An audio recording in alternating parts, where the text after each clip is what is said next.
20,000 pesos ang pwede mong i-loan sa SSS Calamity Loan. Yes, kung ikaw ay naapektuhan ng bagyo sa Pilipinas, ay pwede ka na mag-apply ng SSS Calamity Loan. Dapat ikaw ay active na miyembro ng SSS at nakatira sa lugar na under state of calamity. May tulong na pinansyal hanggang 20,000 na maaaring makuha bilang calamity loan. Very low ang interest na 7% per annum na payable up to 2 years at direktang papasok yan sa iyong bank account or sa iyong e-wallet.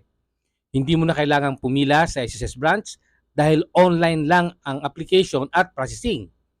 Para mag-qualify, dapat ikaw ay may at least 36 months na hulog sa SSS, active account sa sss.gov.ph at nakapag-enroll na ng disbursement account. Pwede ka na mag-apply simula August 6, 2025.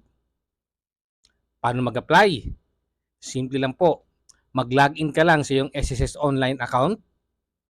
I-click ang apply for calamity loan at piliin ang iyong account at i-submit. Tapos, hintayin mo na lang ang email sa iyo ng SSS. Please watch this video for more details at i-share mo ito sa mga kababayan nating apektado ng bagyo para makatulong din sa kanila. Kung meron kang tanong ay mag-message ka lang sa baba ng video na ito. See you on my next videos.